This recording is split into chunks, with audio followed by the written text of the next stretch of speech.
Uma boa noite a todos. É um prazer e uma alegria estar com vocês na noite de hoje. E aproveitando o ensejo, essa é uma palestra nova que a gente vai fazer, não está na internet ainda. E vai ser um presente, em troca do presente que eu recebi quando me pegaram no hotel para trazer aqui hoje. Então, em virtude disso, eu resolvi fazer esse tema novo. Então, é a primeira vez que vocês estão ouvindo, não tem na internet. É uma alegria estar com vocês. E esse tema me interessou muitíssimo. Nós começamos, a primeira vez que nós falamos sobre o assunto foi na nossa casa espírita, e essa é a primeira vez publicamente que a gente faz essa palestra. E ela é resultado da leitura dos 3 últimos livros de Manuel Filomeno de Miranda, pela psicografia de Divaldo Pereira Franco. Nós terminamos de ler no início do ano, no final do ano passado, terminamos de ler os 3 livros. E a gente demorou um pouquinho, porque a gente tinha muito livro para ler e acumulou, e nós lemos os 3 livros no período de folga das férias, Natal. E eu terminei de ler os livros e fiquei um pouco impressionada. Porque todas as vezes que eu perguntei para as pessoas a respeito do livro, o que você já leu o livro? Já. O que você achou do livro? Ah, foi muito interessante. Tu fala sobre o quê? E eu perguntava para todo mundo, fala sobre o quê? Bom, a primeira coisa que eles é fala sobre o tsunami. Primeiro fala sobre o tsunami. Então fala sobre desastres naturais. Ok, fala sobre desastres naturais. E os outros livros? Não, fala sobre a transição planetária, os espíritos do outro planeta que estão vindo. E todas as vezes que eu perguntava a respeito do que o livro se tratava, eles comentavam que era ou sobre desastres naturais ou sobre ETs. Eu fiquei assim, bom, ET e desastres naturais. Beleza, vamos ler o livro. E eu estou esperando ter uma folga para poder ler os livros, porque eu leio de uma vez assim. Como é um livro que a gente tem que pensar, eu tinha que ter um tempo para meditar.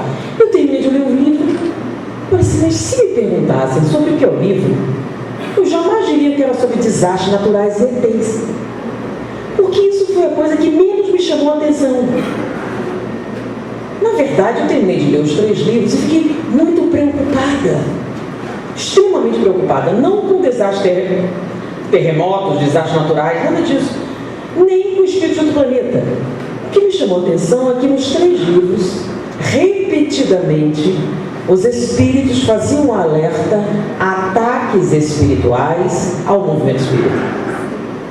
Os 3 livros, eu entendi e perguntei para várias pessoas e não vi ninguém falando sobre isso. Eu entendi que os 3 livros eram um alerta, que o movimento espírita sofre um ataque sistemático de um grupo de espíritos interessados em desarticular a estrutura do espiritismo. E ele repetiu os 3 livros. Eu achei que o assunto principal era isso.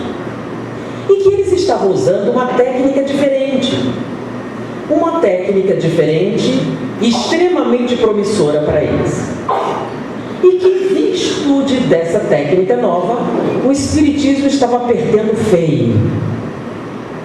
Que ele estava numa situação bastante difícil. E eu fiquei bem preocupada. Porque os espíritos diziam no livro que eles estavam alertando sistematicamente o movimento espírita e que ninguém prestava atenção. E aí eu fui reler algumas mensagens do período e realmente confirmei. Dr. Bezerra falou sobre esse assunto, vários espíritos falando sobre esse assunto. E eles disseram que não faz nenhuma diferença. E o alerta é de que forma eles estão fazendo isso. A técnica usada não é sexo, porque o sexo é meio batido, né? As pessoas já estão um pouco vacinadas sobre isso. E quando uma mensagem vem sobre isso, você que traz seu marido, você que mente, você isso, todo mundo sabe o que está fazendo, sabe ou não sabe? Normalmente a pessoa, quando está numa posição irregular, ela sente um fenômeno natural, reconhecido fora do movimento espírita, inclusive chamado culpa. Normalmente, quando alguém está numa situação irregular, de qualquer tipo, ou está roubando, ou está desvirtuando alguém, ou está mentindo, caluniando, fazendo algo, a pessoa sabe o que está fazendo, tanto que esconde. E quando você escreve uma mensagem falando você isso, você aquilo, a pessoa faz o quê? Ela identifica. Alguns se envergonham, outros insistem no erro, mas todos sabem o que estão fazendo. Se você é um adúltero, sabe o que está fazendo? Ou é um caso de insanidade temporária?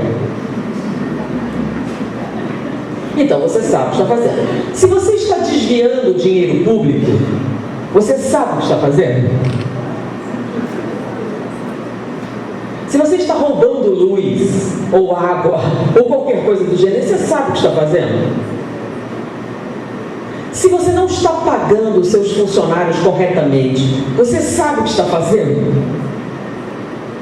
Então, eu acho que cada um que está nessa situação irregular tem consciência do que está fazendo. Então imagine que você está nessa posição e chega uma mensagem do mundo espiritual falando a respeito do assunto. Você sente um certo constrangimento?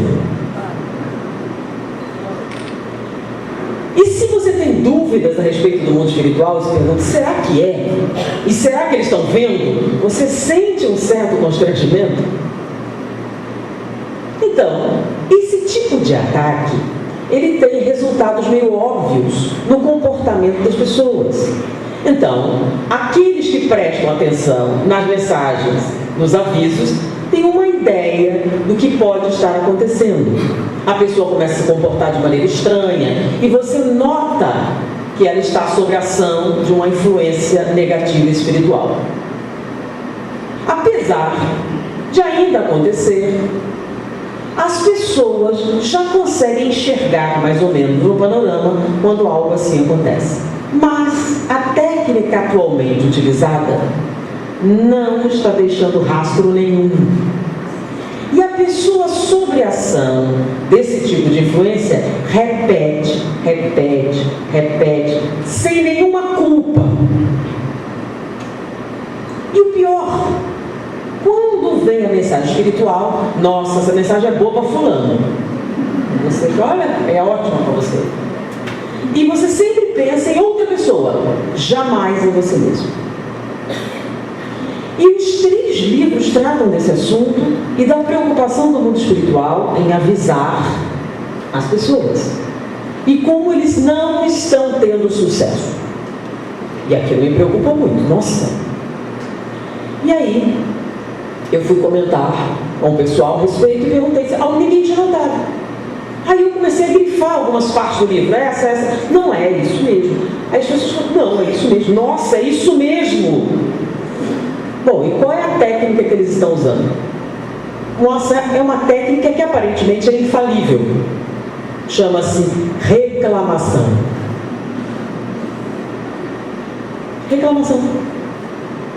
Reclamação sistemática. Você reclama. E todos reclamam juntos. E todos em conjunto, repetindo esse ato, criam uma nuvem de pessimismo. Essa nuvem de pessimismo começa a intoxicar todas as pessoas ao redor e gera um fenômeno chamado inércia. O que é inércia? É o oposto de movimento. A gente falou movimento espírita, certo? Existe uma inércia, uma força inercial atingindo o movimento espírita. O que é isso? Está deixando de ser um movimento. Para ser o quê? Nada. Uma coisa que você faz uma vez por semana, um lugar que você frequenta, mas que não produz. Não produz o quê? Mudanças. Porque se você está parado, o que é que você não está fazendo? Não está em movimento. E toda mudança de qualquer natureza, mudança emocional, mudança matrimonial, mudança social, mudança de qualquer tipo, precisa de quê? Movimento. Então o movimento é o oposto da inércia. E o que é estado inercial? Para que ficar de pé se a gente pode sentar? Para que sentar se a gente pode deitar? Vamos deixar como é que está para ver como é que fica? Não adianta fazer nada. Não adianta. Nem tenta. Não vai conseguir. Nem comece. Não faça. Não diga. Não faça nada. Se fizer, alguém se... E com isso, o que você faz? Não faz nada. E se você não faz nada, as coisas ficam exatamente como estão. Então, o movimento espírita produz alguma onda de mudança, por exemplo, na estrutura social desse país? A tese espírita provoca alguma alteração na estrutura cultural desse país? Os espíritas, que são formadores de opinião, segundo as pesquisas estatísticas, produz alguma mudança intelectual nesse país? Eu notei algumas mudanças interessantes, né? Uma coisa que eu nunca tinha visto, agora é comum. São 3 instituições espíritas, até o presente momento, que eu tenho conhecimento, que se separaram por causa de problemas políticos. Um era a favor do impeachment, outro era contra, e brigaram no centro e separaram. Pessoas contra e a favor não podem conviver na mesma reunião mediúnica.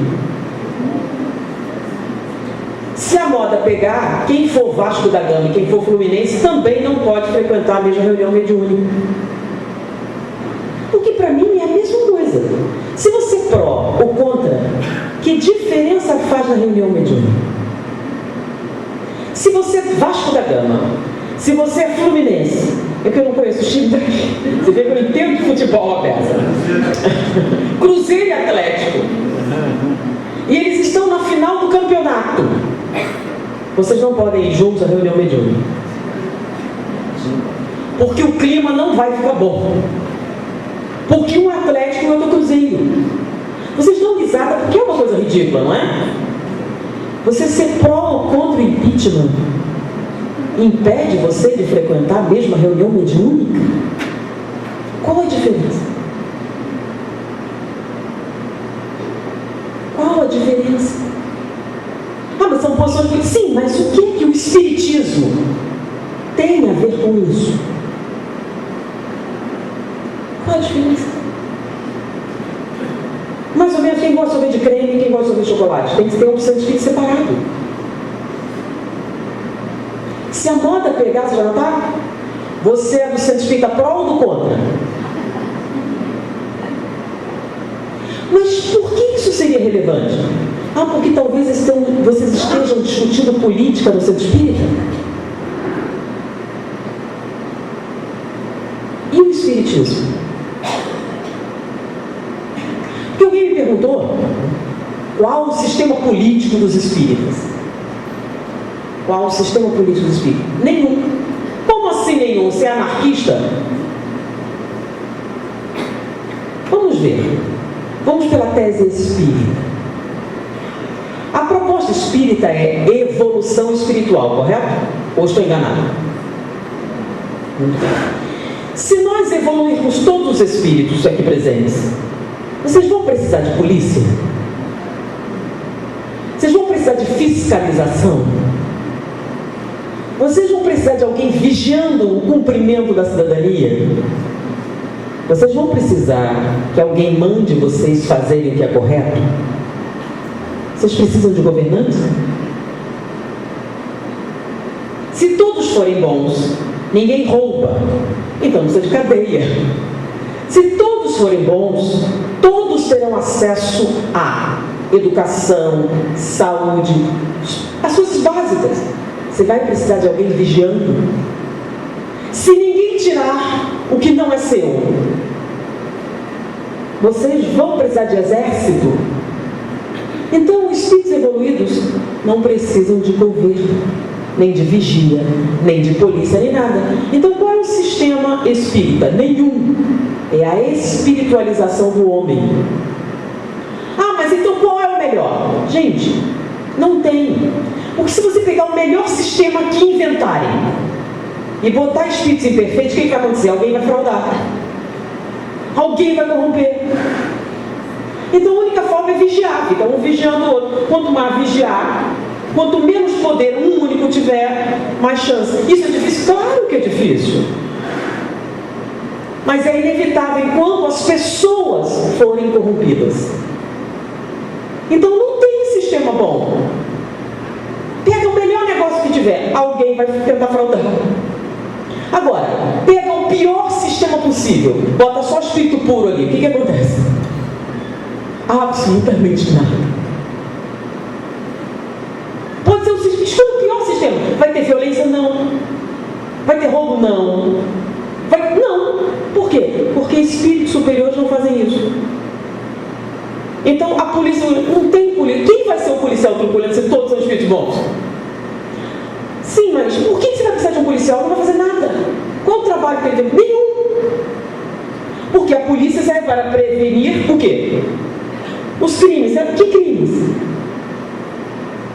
O governo serve para impedir as pessoas de abusarem. Que abuso?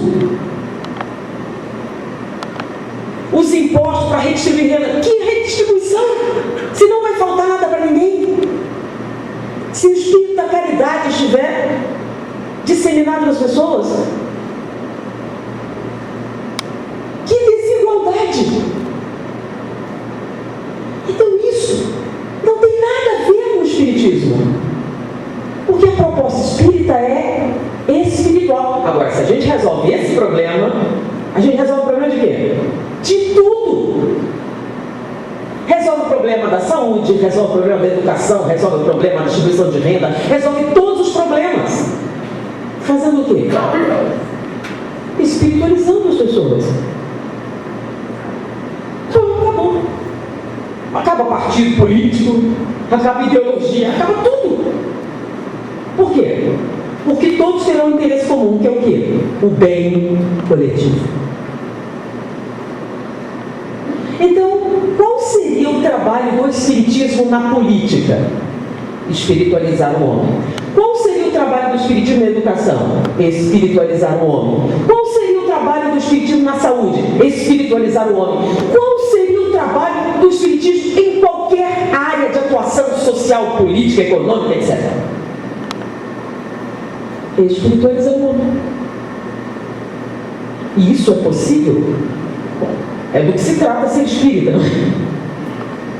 Mas aí, o que é que está acontecendo? Toda vez que eu chego na cidade e pergunto, como está o movimento? Horrível. Espírita não põe a mão no bolso, espírita não faz a caridade, espírita não é amigo, espírita mente, espírita faz isso, espírita faz aquilo, outro faz aquilo, e vai fazendo uma lista enorme. Aí eu pergunto, se é tão ruim, o que vocês estão fazendo aqui? Se é um lugar cheio de pessoas em casa, o que é que vocês estão... Lembra aquele ditado? Diga-me com quem ando, eu te direi quem és. Tem certeza que vocês querem voltar nesse lugar abjeto? Cheio de gente que não presta? Se é isso tudo o que é o movimento espírita, o que é que vocês vieram fazer aqui? Masoquismo.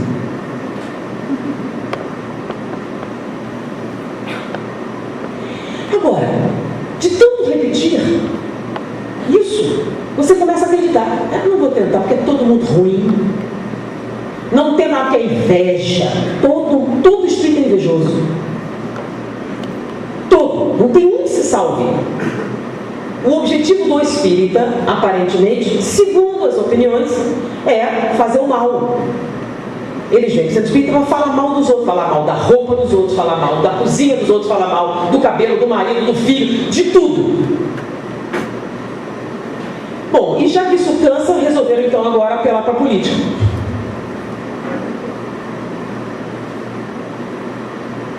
Já faz tudo bem, vamos fazer isso também. E os espíritos começaram a advertir.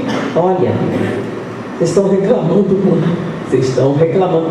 Não, eu só estou vendo a realidade. Eu só estou apontando os equívocos. É uma crítica construtiva. Então, como ninguém veste a carapuça, o que acontece quando eles escrevem? Você que reclama. Eu não reclamo, não, de jeito nenhum. Sou uma pessoa ótima.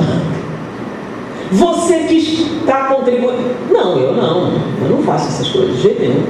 Não, eu de jeito. Então, se você não fez nada errado, você faz de novo,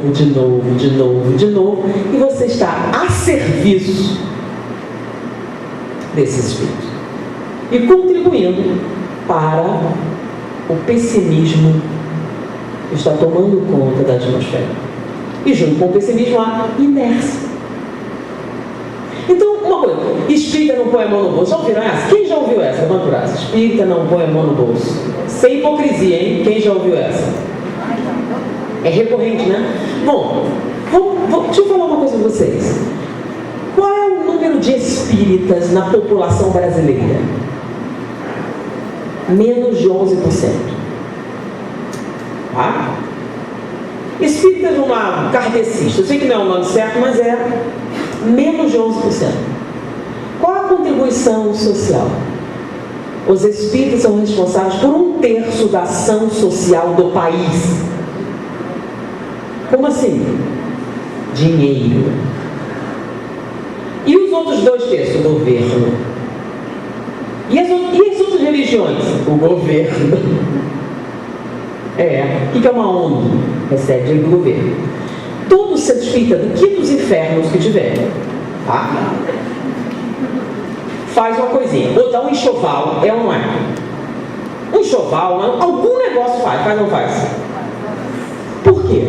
Por causa da massa espírita fora da caridade de nossa salvação. Então, a pessoa sente obrigação. Então, por pior que seja o centro, 1 ou 2 enxoval ele dá. É ou não é? Ou um troço, dá ou não dá alguma coisa? Quem paga essa conta? É o governo? É o prefeito? São os vereadores? Quem é que paga isso? Agora some todos os centros espíritas do país. Deu um volume enorme. Como é que você sabe? Que andaram fazendo o quê? Avaliando. Lembra? Os centros espíritas receberam questionários para preencher. O que você faz? Você faz isso, faz distribuir alimentos, faz isso, faz aquilo. E foi crescendo. Sem colaboração governamental. Bancada exclusivamente pelo espírito. Pensem bem, abrigo de idosos, abrigo de criança, creche, hospital, vai somando. Quantos desses são de denominação protestante? Quantos não recebem subvenção do governo? Quase todos. E os espíritas? Faz almoço, faz chá, faz isso, faz sargento, pico, o tempo todo, parece que não faz nada a não ser vender convite. É bazar e convite.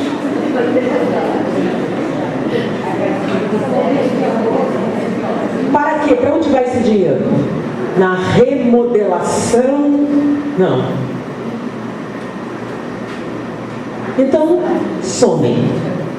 1/3 da ação social dos espíritos é bancado por menos de 11% da população.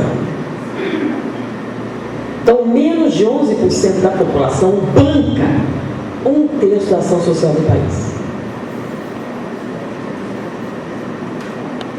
Então, espírita não põe a mão no bolso. Espírita é uma raça ruim.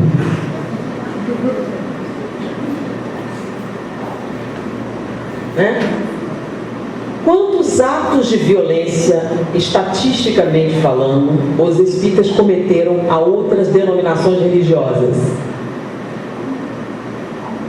Os espíritas são fanáticos fundamentalistas. Quantos casos de humilhação pública os espíritas fizeram alguém passar pela sua ideologia, pela sua denominação religiosa, pelo seu gênero, pelo sei lá, qualquer coisa, sua cor? Quantos processos estão correndo contra espíritas?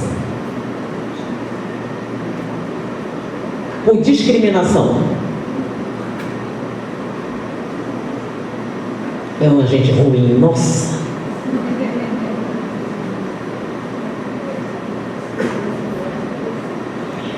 Isso é uma coisa importante. É tão ruim. E aí, você faz um evento, bota 3.000 pessoas, levanta fundos, faz isso, faz... Aí quando termina, vamos avaliar. Foi uma porcaria, gente, você viu o povo brigando, você viu um falando mal do outro, você viu a inveja, você viu isso. E no final, quando você termina de avaliar, foi horrível. Foi horrível. Mas se você repete todo o tempo, por que você vai fazer outro evento? Se foi horrível. Se não produziu absolutamente nada. É essa sensação, você começa assim, se não produz nada, por que eu vou tentar? Vamos tentar fazer um negócio novo? Não vai dar problema, vai dar inveja, vai dar fofoca, vai dar isso, vai dar aquilo, vai dar aquilo. Por quê? Porque esse povo não presta. Então por que vocês voltam? Por que eles não vão para uma igreja protestante, que é um lugar ótimo? Não? Não tem fofoca. Não tem fofoca. Não tem violência, não tem assédio, não tem nada. São de uma santidade absoluta. Não é assim? Não?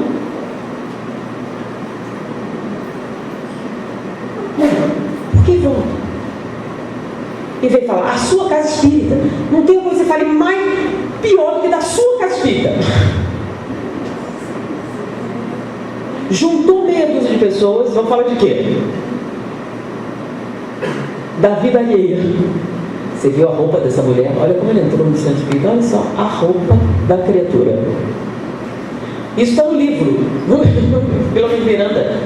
Então tem muito assim, o silêncio na prece, vai nessa. O que é que vocês estão vendo? Vocês estão em silêncio pensando, olha a roupa da criatura, pode sair com um batom desse? Olha o cabelo, você sabia que ela está no terceiro marido? Então você está olhando, pensando, fiscalizando todo mundo ali, no silêncio. Se estivesse falando alguma coisa, talvez não estivesse pensando tanta coisa. Então o segundo de silêncio não é uma prece. É a abertura que você tem para o transtorno mental.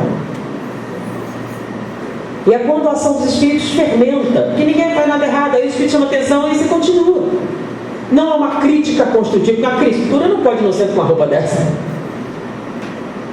Sim, quem nomeou você fiscal da consciência alheia? E onde a denominação? Onde saiu? Essa é a sua função. E nisso você contribui para o clima de pessimismo que está destruindo o movimento. O espiritismo não, gente. O espiritismo não. O movimento. Por quê? O espiritismo está nos livros. Ele vai sobreviver a todos vocês. Vocês todos vão morrer. E o espiritismo vai permanecer. Só que se o espiritismo não entrar em movimento, o que acontece? Não muda o mundo. Porque o espiritismo é uma ideia. Mas uma ideia não é nada se não houverem pessoas para fazer o quê? Utilizá-la, colocá-la em ação. Então, se as pessoas não leem os livros e não tentarem reproduzir o que está lá, aquilo é só uma ideia, parada no tempo. É isso que a gente faz quando reclama. Mas peraí, eu não faço isso. Então vamos tentar definir, né? Eu sempre começo a palestra falando sobre conceito e definição, que esse é um grande problema hoje em dia, né? O que é conceito? É o que você acha que alguma coisa é. E você tem o direito inalienável, democrático, de achar o que quiser. Foi ou não foi? Eu estou usando essas palavras bem corretas, assim, para não dizer que ela está fazendo campanha PMDB, ou seja lá. O negócio está assim agora, ficam fiscalizando, é de esquerda ou de direita. Eu ando com os dois pés, não fico pulando um só. Então, você tem o direito inalienável de achar o que quiser, é um direito seu. Mas o problema é que quando você vai conversar com outra pessoa, você fala alguma coisa, será que ela entendeu? Eu digo assim, a manga é uma coisa ótima. Aí ela vem, não, detesto manga. Não, mas a manga é uma coisa muito útil. Não, odeio manga. E a gente começa a discutir, eu começo a argumentar, ela começa a argumentar. Eu estou falando da manga de camisa e ela da fruta. Essa discussão vai chegar a algum lugar? Por quê? Porque meus argumentos não são bons?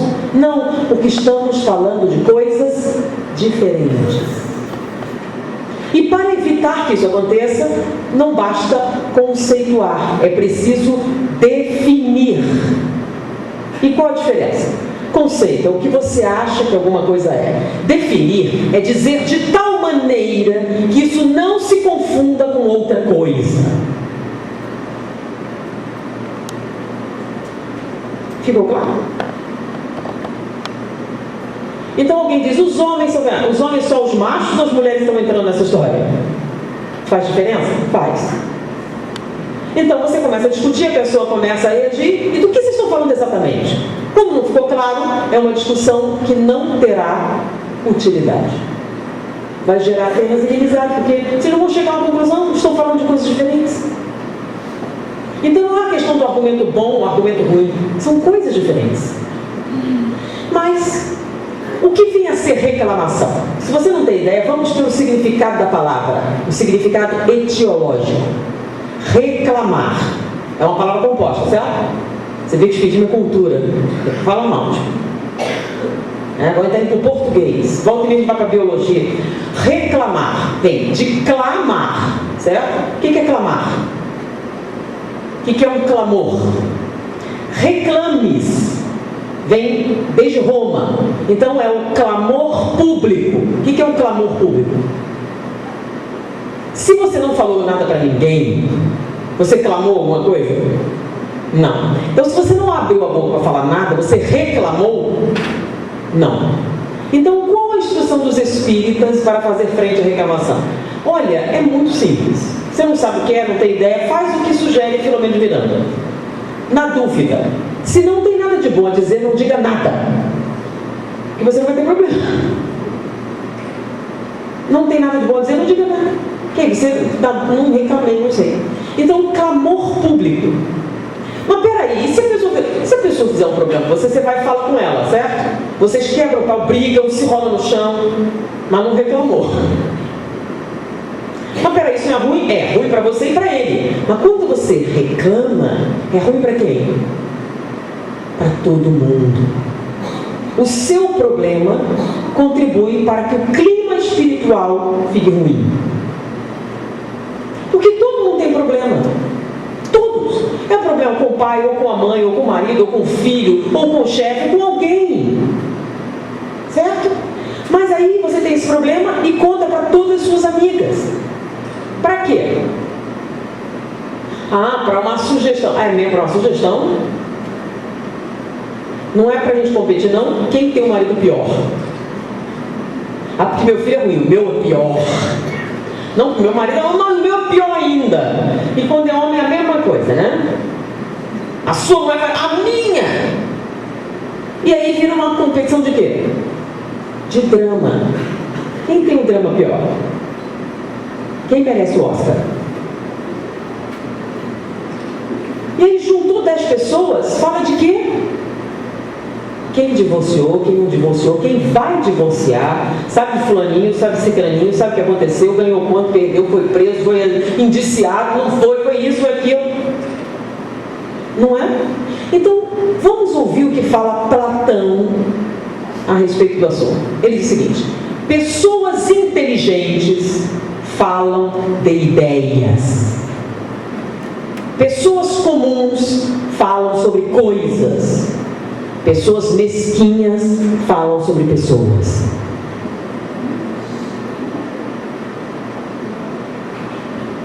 Porque pensa bem, não tem nenhum assunto melhor? Vamos lá. Quem leu a última edição da Super Interessante, ou da Mente e Cérebro, ou de... Para, Judy. Qual o último romance interessante que você leu? Você aprendeu alguma receita nova? Você tem um hobby novo? Tem assunto para a gente conversar? Então você reúne várias pessoas e vamos falar de quê? Quantos livros você leu esse mês? Nenhum, eu estava muito ocupada falando da vida alheia. Não dá tempo. Entre telefonar para contar as novidades e ouvir as novidades, consultar o Facebook para ver quem foi que curtiu, quem não curtiu, como é que está o negócio. Que tempo que me sobra para fazer um troço desse? E outra coisa, se eu ler, vou falar com quem? Não é porque o interessante é comentar? Mas ninguém leu. Vai falar de quê? vamos discutir isso. Mas é trabalho. Sim, tudo bem. Filme, uma peça teatral. Quantos participam de um fórum para discutir peças teatrais? Fazer release de peça teatral? De livro? De artesanato? Qualquer troço. Alguém tem? Quem tem hobby aqui? Levanta o braço. Só isso. Não chega nem 5% da plateia. Aí ele diz, por que não? Porque minha vida é só trabalho. Sério, só trabalho. E novela? Enquanto você não está no trabalho de novela, você está falando mal dos outros. Não é bem assim. É isso que os espíritos estão falando. Eles falam, não é bem assim. Não, de jeito nenhum. Aí, quando a gente comenta, vem alguém. A primeira vez que eu comentei, você fala, sim, mas se eles deixam a louça suja na pia, eu não vou reclamar? É isso que os espíritos estão dizendo? Ou essa é a sua desculpa? Não, eu só estou constatando a realidade. Você reclamar que seus filhos deixaram o prato sujo na pia é uma reclamação? É disso que os espíritos estão falando? Ou essa é a forma de você fugir do assunto? Chama-se hipérbole. Você exagera bastante. Sim, mas o que tem de errado? Sim, mas é esse o problema?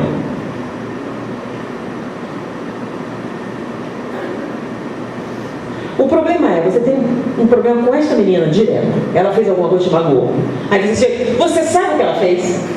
Você sabe o que ela fez? Você nem conhece a criatura. Você sabe o que essa pessoa fez, aquela ali você nem conhece.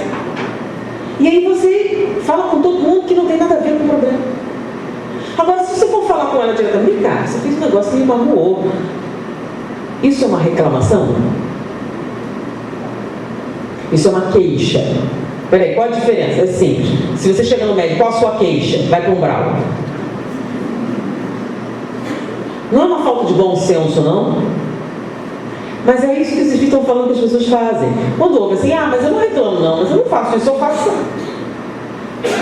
Bom, eu li o livro, achei aquilo assim, fiquei pensando, e aí eu discuti filosoficamente com as pessoas, como eu estou falando com vocês, né? Aí chegou aqui, né? Você está sendo muito pessimista.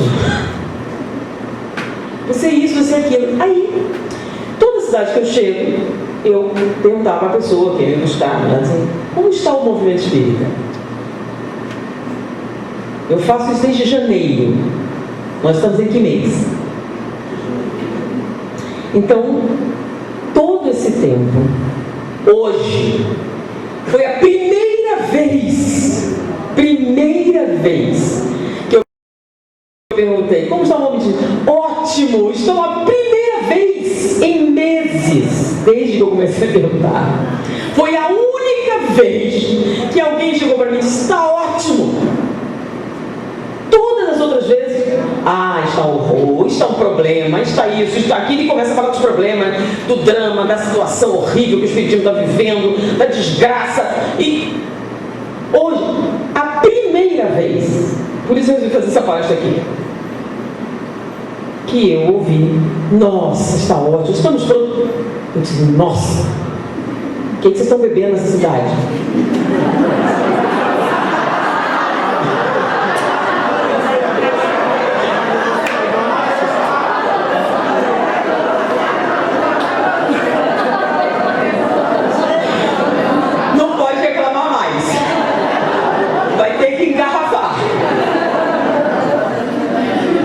E distribuir para o movimento espírita.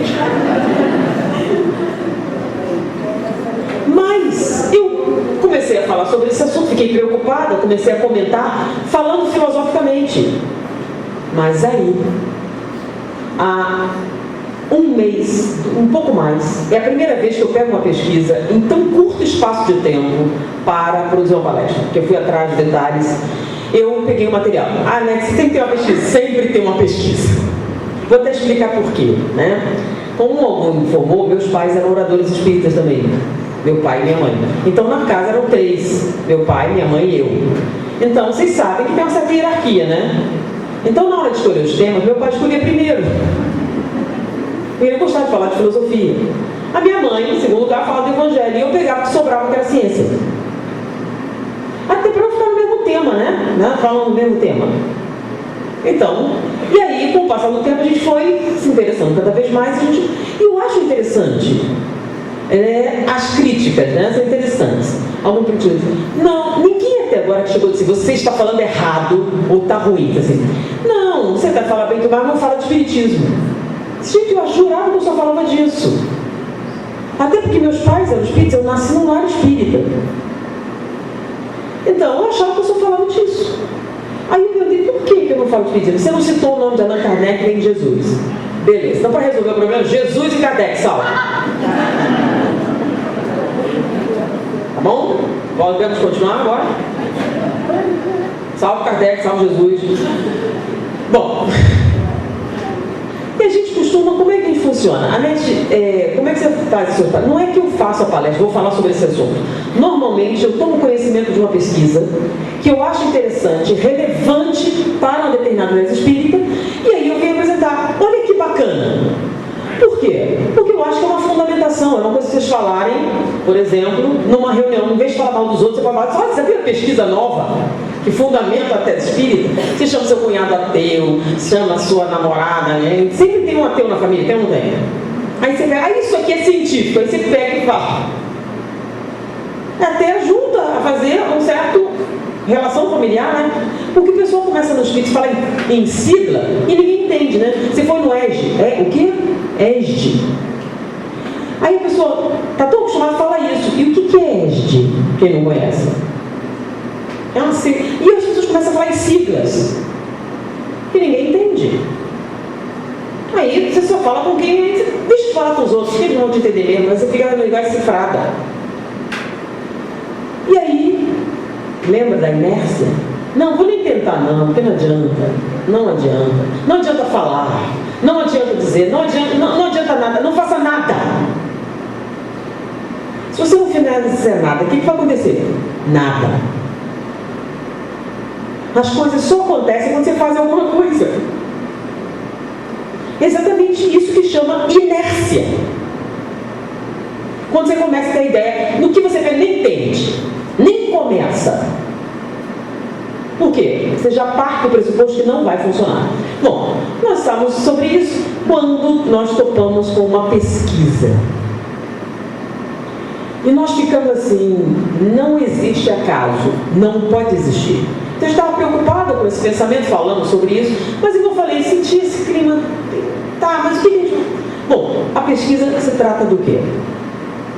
Você já deve ter ouvido falar, não sei se ouviram, Charles Duhigg. Charles Duhigg, ele é um jornalista, na verdade, não é um cientista, é um jornalista, e fazia muitos artigos para revistas científicas. Na verdade, ele era aquela pessoa que pegava o nerd de fala incompreensível, traduzia para o público comum. Então, ele escreveu um livro chamado O Poder do Hábito. Mas o engraçado é que muita gente achava que era um livro de autoajuda. Não, na verdade, ele descreveu um grupo de pesquisa e pesquisadores, na verdade, duas instituições em particular, o Instituto Tecnológico de Massachusetts e o Laboratório de Washington, sobre pesquisas que eles estavam desenvolvendo a respeito dos hábitos, como os hábitos se formavam, em que área do cérebro isso acontecia. Nós nos interessamos e começamos a estudar bastante esse material, fomos atrás dos pesquisadores, e a gente quer fazer um seminário sobre o assunto. O seminário está pronto, ele tem 42 horas de duração. Agora tem que diminuir, né, até caber no formato palatável. Bom, e nós achamos muito relevante, a gente tem estudado. Aí a gente soube que saiu um livro novo do Charles Duhigg, falando sobre produtividade.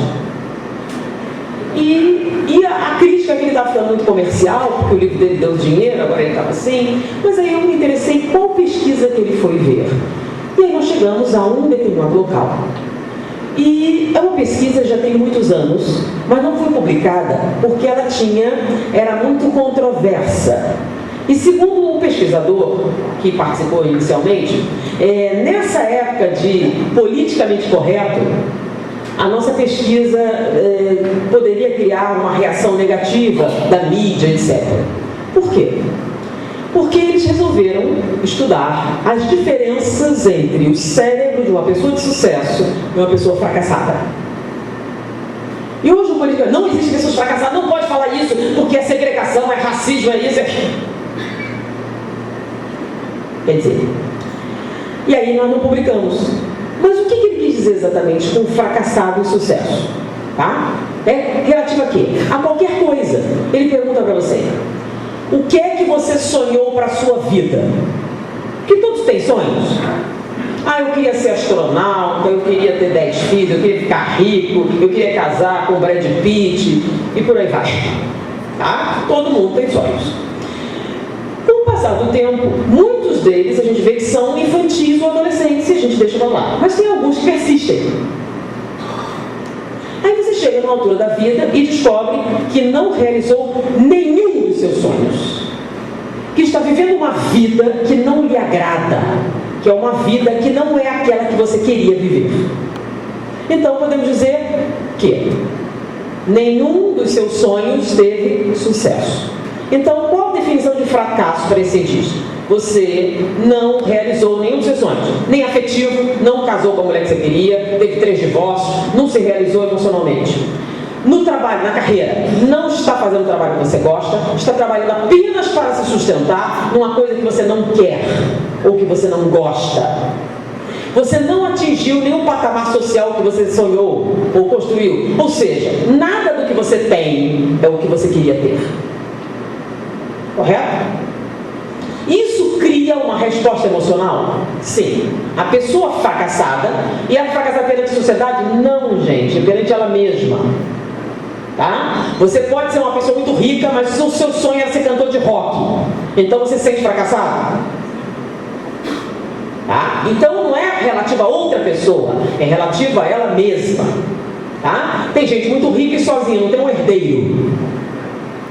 Olha que bacana, você tem dinheiro para assistir qualquer filme que quiser, vai assistir sozinha e não tem ninguém para contar. Qual a sensação? Você pode ir para a Europa, pode ir para onde você quiser. Com quem? Para quem você vai mostrar suas fotos? Para quem você vai tirar fotos se não tem ninguém para ver? E ninguém se interessa sobre isso.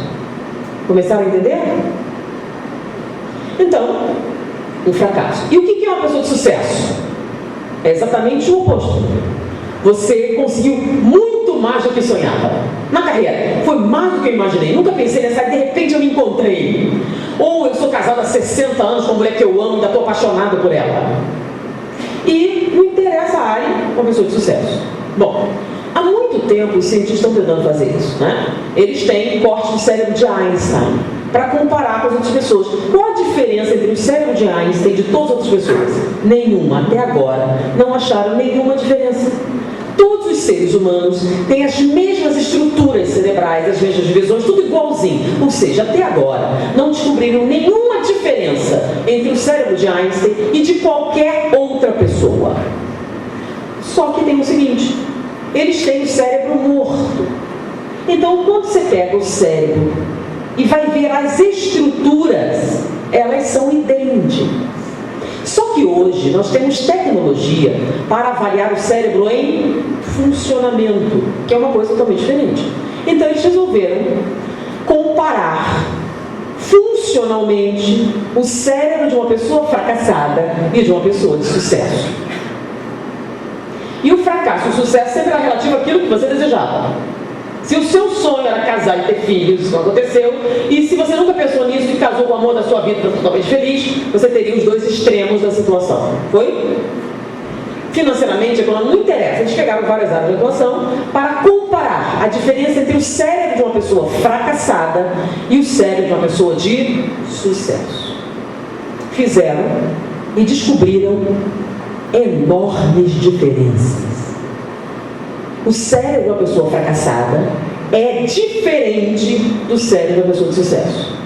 Qual a diferença? A área de atividade cerebral. A pessoa fracassada, como eu falei, tem todas as funções normais do cérebro. Não estou falando de uma pessoa com lesão cerebral, tá? Então, tem atividade. A pessoa de sucesso tem 80% 30% mais atividade numa área específica do cérebro do que a pessoa de fracasso. E a pessoa considerada normal tem 50% a mais de atividade numa área do cérebro do que a pessoa fracassada. Então, olha só, a pessoa que está no extremo do fracasso, tá, tem atividade cerebral. A pessoa normal tem 50% mais atividade do que esta numa determinada área. E a pessoa de sucesso tem 80% a mais de atividade nessa área do que a pessoa fracassada. E 30% a 20% do que a pessoa normal. Então tem a pessoa normal, tem o extremo do sucesso e o extremo do fracasso. Foi? Está bem definido isso? Ok. Qual a área em que eles verificaram essa diferença? Lobo frontal. A pessoa de sucesso tem 80% a mais de atividade cerebral no lobo frontal. É esse aqui. O que tem no lobo frontal? É essa a questão. E a pessoa fracassada? Se ela não tem essa atividade nessa área, significa que ela tem menos atividade cerebral? Não. Porque lembra que o cérebro todo mundo é igual? Ele concentra a atividade cerebral em outra área. No caso, a pessoa fracassada tem uma intensa atividade cerebral numa área específica chamada hipocampo.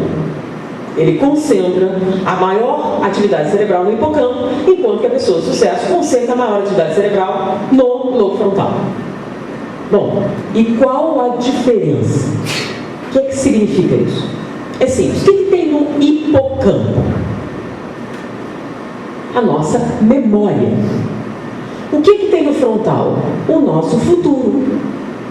Na memória está o que já aconteceu. E no lobo frontal, o que ainda vai acontecer. Porque lá é onde você imagina, onde você cria, onde você aprende, onde as coisas acontecem. E na memória fica o quê? As coisas que já aconteceram. Foi ou não foi? Acompanharam? Bom, então eles viram que a diferença na atividade cerebral é muito grande. Mas aí vamos à pergunta mais importante. Por quê? O que é que causa essa diferença? E os cientistas chegaram à conclusão. A forma com que a pessoa fracassada e a pessoa de sucesso aborda um problema. Que todo mundo tem problema.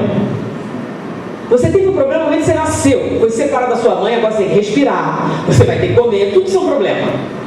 E você vai ter que fazer isso o resto da sua vida. Vai ter que respirar, né? Nem sempre o ar é bom. Vai ter que comer, nem sempre tem a comida que você quer, nem quantidade, etc. Então, problemas fazem parte da vida de quem? De todo mundo. Então, tanto a pessoa fracassada como a pessoa de sucesso tem problemas? E são problemas diferentes? Não, são os mesmos problemas. Será que fulaninho gosta de mim ou não gosta? Será que eu vou conseguir ou não vou conseguir?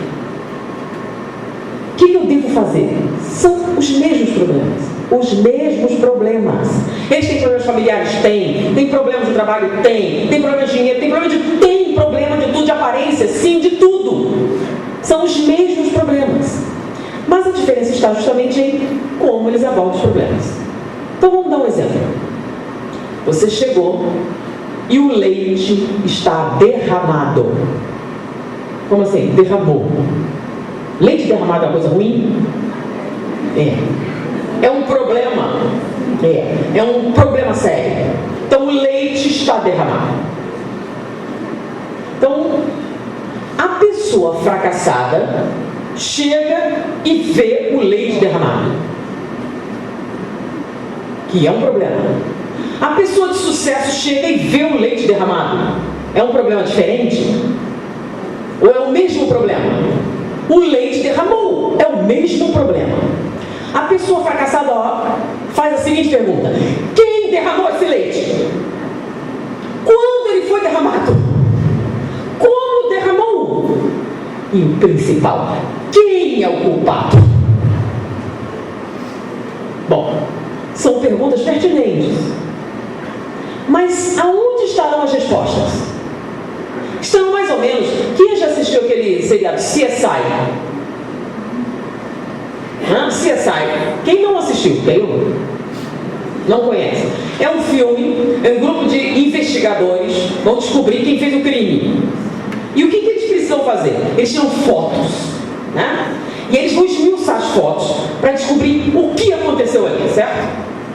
Então eles pesquisam vários anos. Então a pessoa fracassada vai: quem estava aqui quando ele derramou? Quem viu derramar? E começa a pesquisar. Então, para isso, ele vai ter que fotografar a cena, né?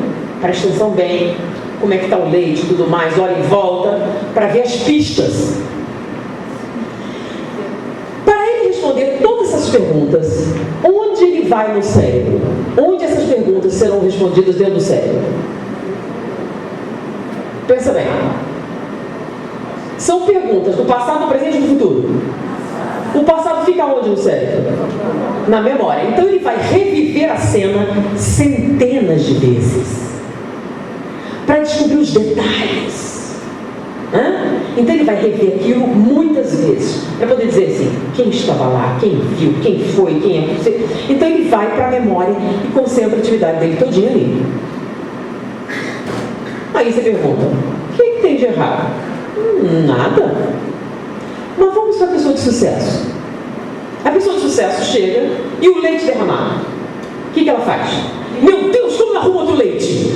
Como é que eu consigo leite? Gente, deixa eu pensar, quem tem leite em casa? Você não seria melhor leite em pó? E ele começa a se perguntar como ele vai resolver esse problema. Em que lugar do tempo está isso? No futuro, certo?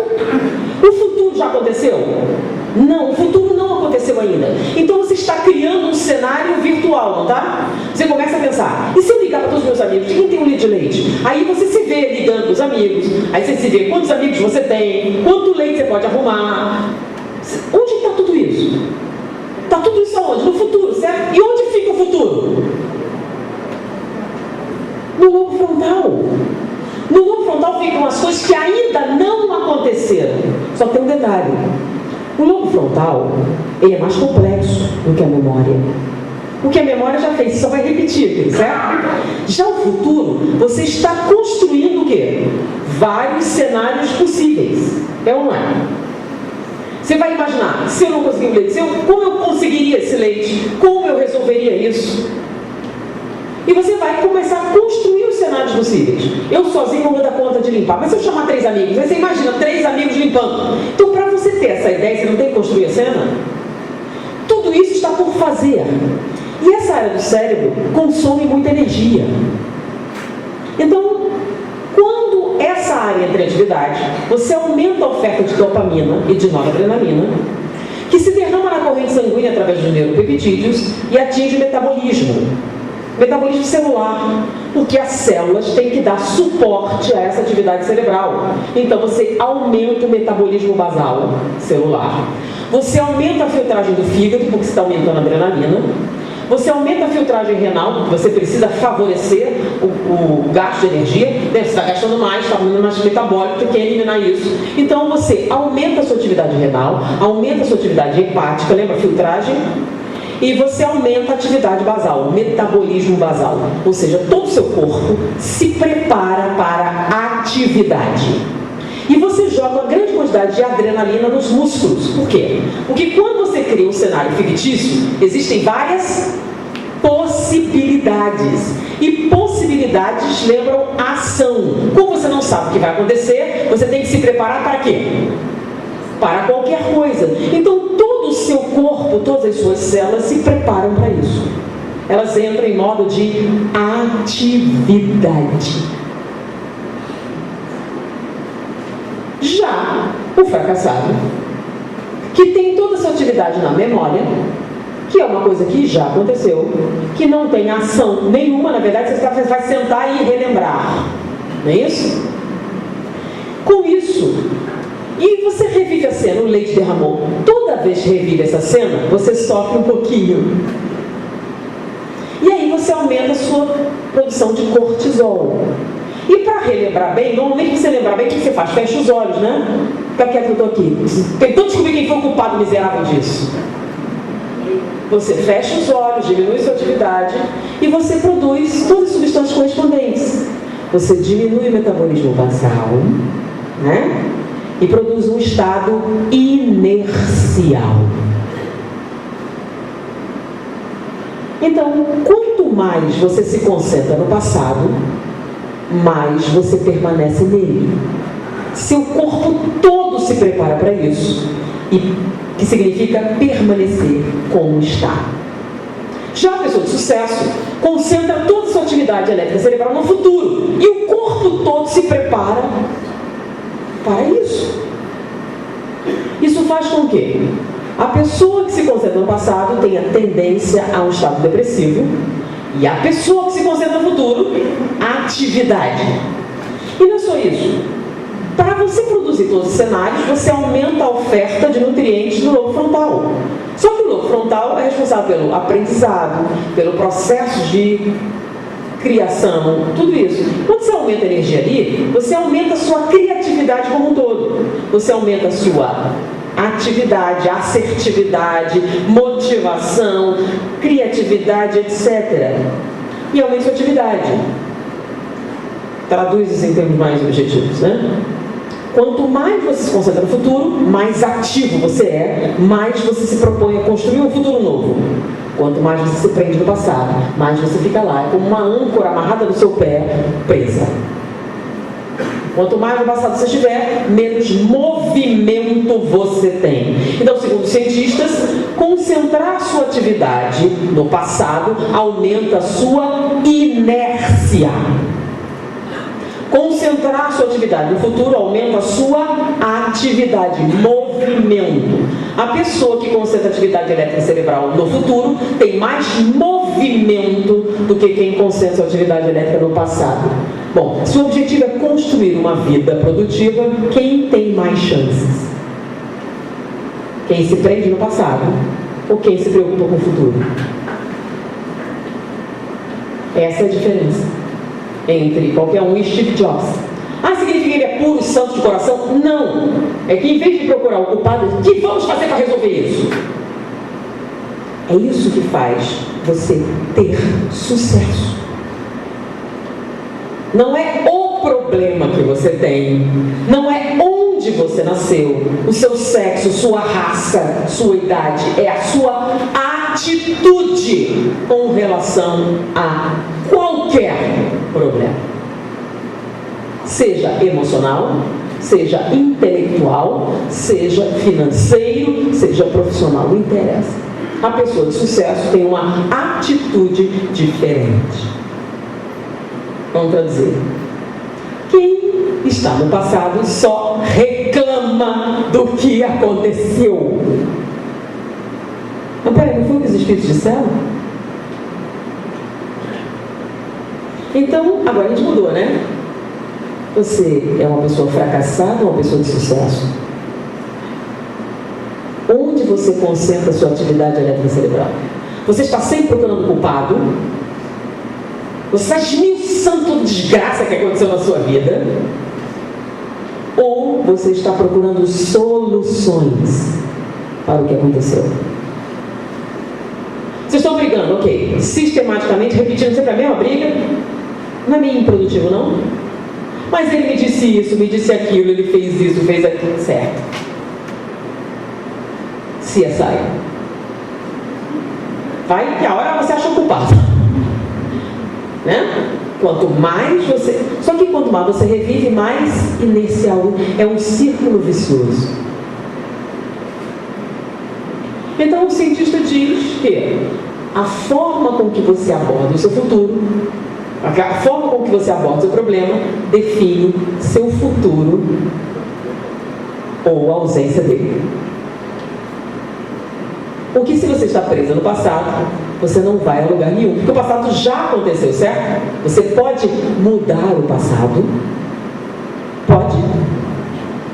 E se você pensar muito nele, você pode mudar? E se você se concentrar absolutamente nele, você pode mudar? Não. Então que diferença faz? Qual é a vantagem? Estou apontando. Sim, mas qual a vantagem que você leva nisso? Mas eu quero descobrir qual. Sim, mas para quê? Em que essa atitude será produtiva para você? diferença como você chegou aqui? Qual a diferença? Aonde você quer ir? Você sabe para onde você quer ir? Você sabe o que você tem que fazer para chegar lá? Não, você está muito preocupado em saber como você chegou aqui. Ou melhor, quem é o culpado disso? Nem precisa, fala como foi, é a mãe, tá? Não é sua mãe? É sua mãe. E segundo alguns, se não for a mãe, é a Dilma. Então, tem alguém culpado de você estar aqui? Sim, então, segundo a sua mãe é culpada. Sua mãe, nossa, a mãe é a grande culpada, certo? Vamos lá, levanta o braço, quem é espírita aqui, levanta o braço. Ok. Acredita na reencarnação? Ok, então cada um tem a mãe que merece.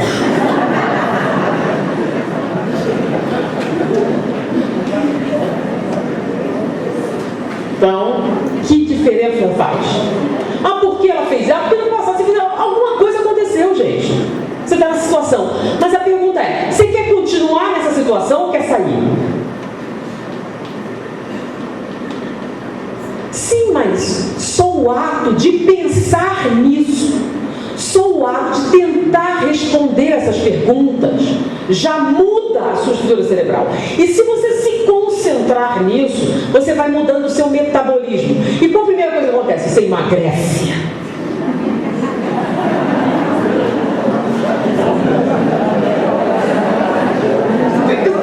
Eu sei que eu falei várias coisas antes.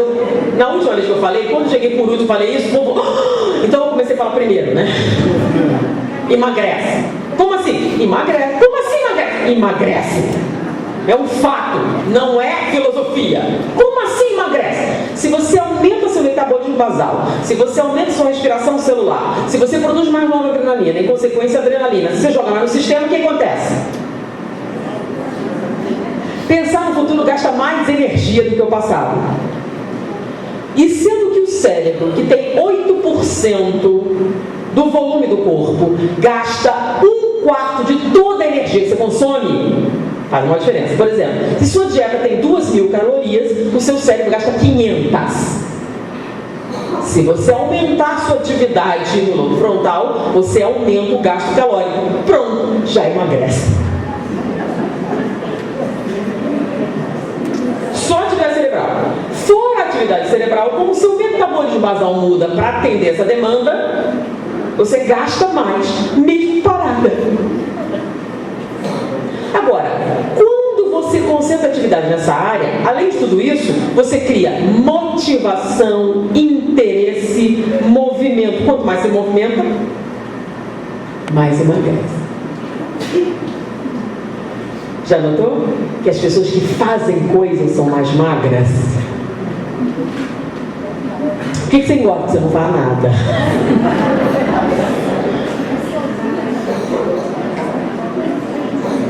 Não é porque ela come menos, não, porque eles comem pra caramba. Até para poder manter a atividade, né? Então, normalmente, o sucesso tem muito o quê? Muita atividade. Peraí, mas aí minha vida, sua vida inteira vai ficar... Mas como assim inteira? Só que agora não são os espíritos que estão dizendo. São os cientistas. Eles são ateus, não tem nada a ganhar com isso. Quer dizer que reclamar produz inércia cerebral e faz com que você seja um fracasso na vida.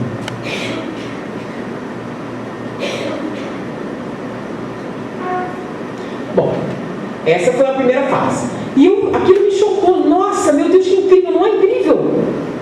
Essa fundamentação. Agora, o mais incrível é o seguinte: Charles Duhigg, ele é do agora eu esqueci, é uma coisa recente, por isso que eu gosto de esperar um pouco mais. Eu não sei se é do Kansas ou do Arkansas.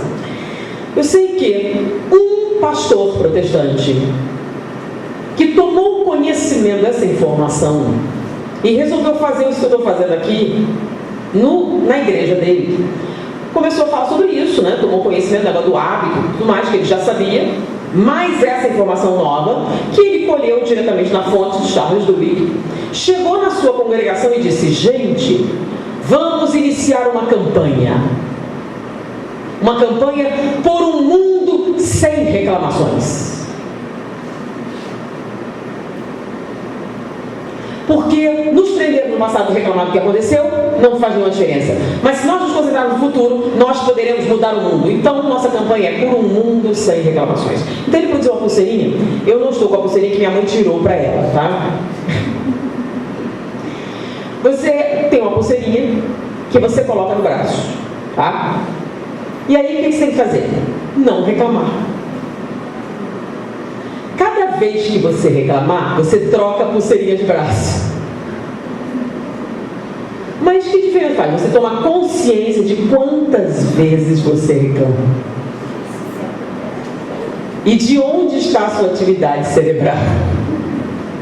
Com o passar do tempo, você começa a notar que a pulseirinha troca muito de braço. E o objetivo da campanha é ficar 21 dias sem reclamar, consecutivamente. Então, se você trocar de braço, você começa a contar de novo. Mas por que 21 dias? Porque se você ficar 21 dias sem reclamar, você não é a corrupção, não é o ideal político, nem nada. Sabe o que é? Uma palavrinha: orgulho. Como assim? Sai na definição de orgulho. O que significa orgulho? Eu sou melhor do que você. E toda pessoa orgulhosa faz o quê? Não liga com a opinião do outro. Por quê? Porque eu sou melhor mesmo, que a sua opinião me interessa. É muito comum a pessoa confundir orgulho com vaidade. Orgulho é quando você se acha melhor do que outra pessoa. E não se importa com a opinião dela, afinal você é melhor. Um vaidoso, tá? É um orgulhoso que se acha melhor que os outros. O vaidoso quer que todo mundo saiba disso. Então, para o vaidoso, a opinião é muito importante. Ele quer a aclamação pública, ele quer o reconhecimento. E se você nega esse reconhecimento, ele reage mal. É verdade. Então o orgulhoso é melhor? Vai nessa. Se o vaidoso quer o reconhecimento público, e qualquer ameaça a esse reconhecimento público, ele reage mal. Sabe com quem está falando? Sabe quem sou eu? Esse que fala muito assim é o vaidoso. O orgulhoso. Por quê? Porque o orgulhoso, ele se acha melhor. E isso pode criar uma situação muito paradoxal. Por exemplo, o orgulho de ser humilde. O orgulho de ser humilde é extremamente perigoso. Ele funciona mais ou menos assim: olha essa mulher, olha, eu não sou uma pessoa simples. Ela não faz nada, eu não sou uma pessoa caridosa, eu sou boa. Nossa! Eu sou ótima, eu sou tão melhor que vocês que eu tenho o direito de julgar. E julgo duramente que eu sou ótima. E ai de vocês se não vão contar tudo. O que você já fez? Eu não. Qual é o oposto do orgulho? A humildade. Como é que você vê a humildade? Pela roupa da pessoa? Não, estou confundindo com vaidade. O oposto é o seguinte: o orgulhoso não se acha melhor que todo mundo. O humilde não se acha melhor que ninguém. E como ele não se acha melhor que ninguém, ele não julga as decisões alheias.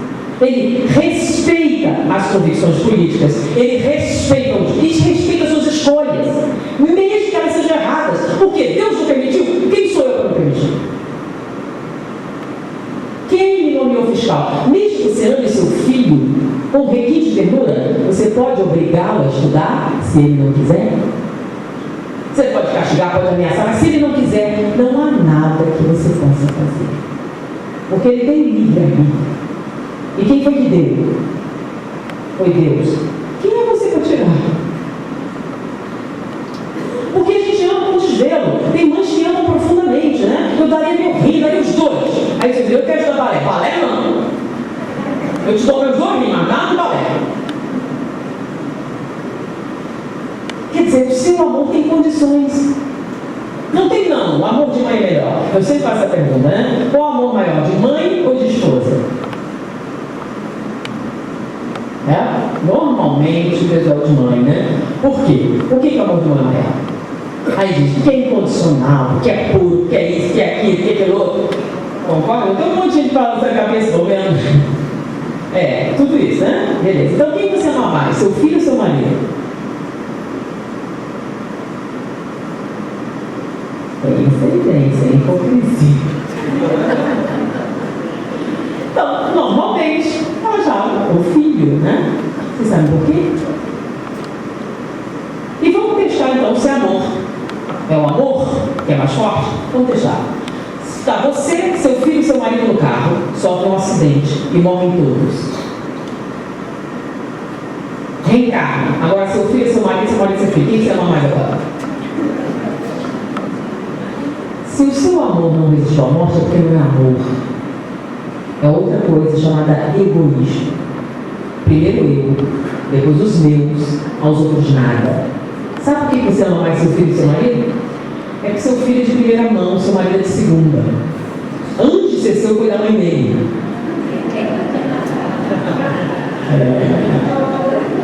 Então, o filho, você diz, é meu. O marido você não tem tanta certeza, né? Então, o que é que faz esse amor ser mais intenso? Não é amor, é egoísmo. Porque o amor verdadeiro, você já ouviu falar, né? Foi aquela pessoa que disse: quem é minha mãe? Quem são meus irmãos? Lembra? É porque não tinha nenhum respeito pela família. É por quê? No dia que você amar seu filho, igual você ama seu marido, igual você ama seu pai, igual você ama o medido da rua, não precisa reencarnar mais na plenitude. Então, as distinções de amor não são por conta do amor, são por conta do quê? Do orgulho, da vaidade, do egoísmo. Peraí, não entendi bem. Então, vamos explicar mais facilmente. Egoísmo, tá? O cara chega para a moça e diz: eu te amo. Eu te amo muito. Eu não consigo ficar feliz sem você na minha vida. Para eu ficar bem, eu preciso que você compartilhe as coisas comigo. Você é muito importante para mim. Então eu quero que você permaneça na minha vida. Você compreende isso? Você entende? Eu amo você profundamente. Eu vou casar com ela com dinheiro. Entendeu? Então, eu vou casar com ela com dinheiro, mas eu amo é só você. Entendeu? Como não? Eu amo você. Eu quero você na minha vida. Então por que vai lá? Não, com dinheiro. Você não entendeu o motivo? Eu entendi. É que ele é egoísta. Primeiro eu, depois os meus, aos outros nada. Ele te ama muito, mas primeiro ele. Eu te amo muito, mas pobreza não dá. Então, você tem que entender que ele está sendo sincero, ele te ama muito, depois dele. É isso que você não compreende. Ele não está mentindo para você, ele realmente te ama, mas ele ama mais alguém. Aí ele diz. Então não é o amor dele que é ruim, é que ele é egoísta. Então ele pode fazer muito com você, se o dele não estiver na reta. Então, por exemplo, se tiver duas vagas no barco, uma é dele e outra é sua. Agora, se eu tiver uma, tchau, querida, eu te amo, uma próxima encarnação eu te encontro. Deu para entender? É essa pequena distorção. Quando o amor não está atinado pelo egoísmo, o que acontece? A sua felicidade só existe. A felicidade dele. Aí fica diferente. Aí vem o sacrifício, vem a lealdade, vem uma série de coisas que fazem parte do quê? Da doação. Mas para você doar, você tem que primeiro o quê? Não ser tão egoísta. Começaram a entender? Então o amor até existe, mas ele está tisnado por essas outras coisas. É a mesma coisa com a mãe. Tá? Então, por que esse amor seu pelo seu filho é tão intenso? Por causa do egoísmo. E justamente essa mãe que vira sogra. Quando você ama demais, seu filho vira sogra. Por quê? Porque agora você tem uma rival.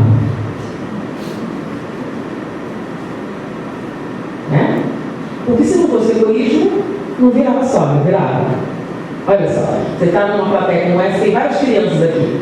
Aí você começa a olhar, olha a criatura, ó, fazendo bagunça, olha só que coisa, cadê a mãe? Cadê? Olha só, atrapalhando. O meu não.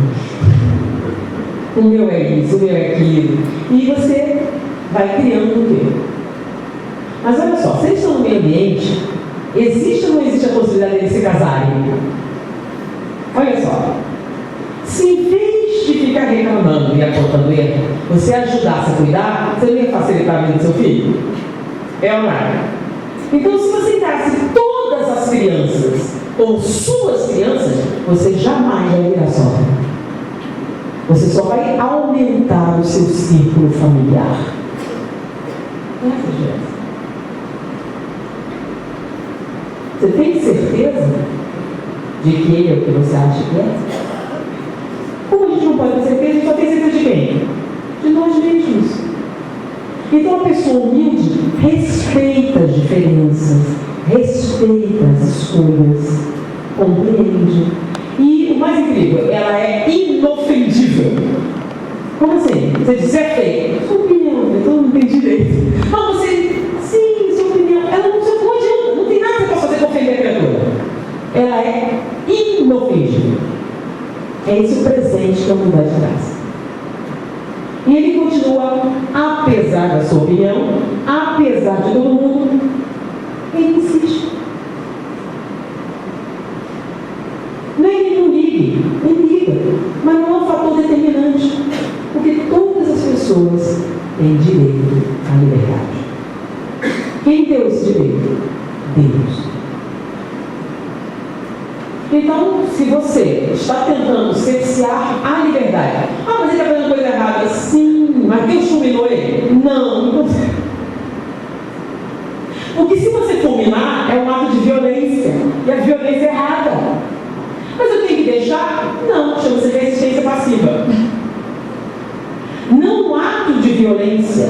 Lembra de Gandhi? Não aprenderam nada com Gandhi? Então você pode sim lutar contra as diferenças sociais, sim, sem violência. Como? Com atividade e não com reação. Vocês estão tão preocupados reclamando? Alguém tem uma ideia legal para resolver o problema da corrupção? Não. Porque não tem solução. Jura que não tem? Vocês já pensaram sobre isso? Não, eu estou ocupado reclamando.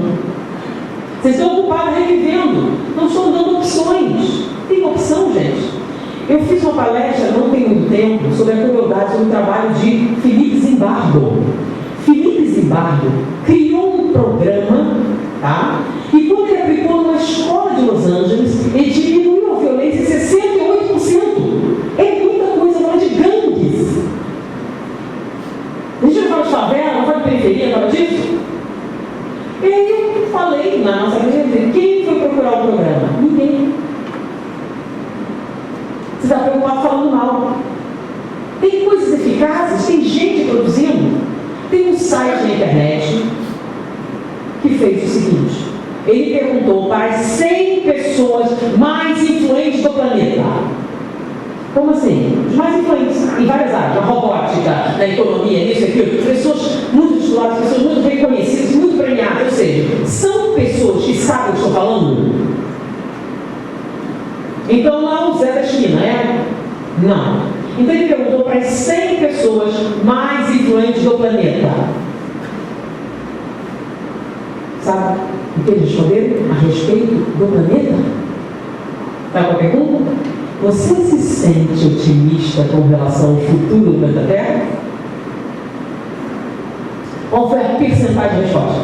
Vou dizer, 100%. O que é 100%? Todos, sem uma única exceção, responderam: sim, eu me sinto otimista com relação ao futuro do planeta. Então, quem são vocês para serem pessimistas? E nem pode ser, gente. Por que não pode ser? Não podemos ser pessimistas. É antidoutrinário. Como assim? É antidoutrinário. Quem acredita em Deus? Levanta o braço. Beleza. Deus é o Criador, onipotente, onipresente, onisciente, onitudo? Sério, onitudo. Mesmo? Ok, o mal existe? Existe. Bom, se o mal existe, então Deus não existe. Como assim? Você não diz que Deus é onipresente? O que é onipresente, gente? Você não diz que Deus está em toda parte? Existe algum lugar em que Deus não está? Não? Então Deus está em toda parte, certo? Se o mal existe, então Deus é mal. Mas Deus não é bom? Deus não pode ser bom e mal ao mesmo tempo, certo? Ou ele é bom ou ele é mal. Se você diz que o mal existe, está dizendo o quê? Que existe um lugar em que Deus não está, certo? Se ele não está lá, não é onipresente. Se ele não é onipresente, não pode ser onisciente. Se ele não é onisciente, também não pode ser onipotente. Se não é onipotente, não é o Criador, não existe. essa dialética materialista. E viu por que ela ganha? Porque tem lógica. Só uma pausa, eu não sou materialista, tá? Essa palestra espírita. Então, tem uma resposta no Espiritismo? Tem ou não tem? Livro dos Espíritos. Cadê a pergunta? E ele pergunta: o que é o mal? Ele pergunta se o mal existe. O mal existe? Qual a resposta dos Espíritos? Sim ou não?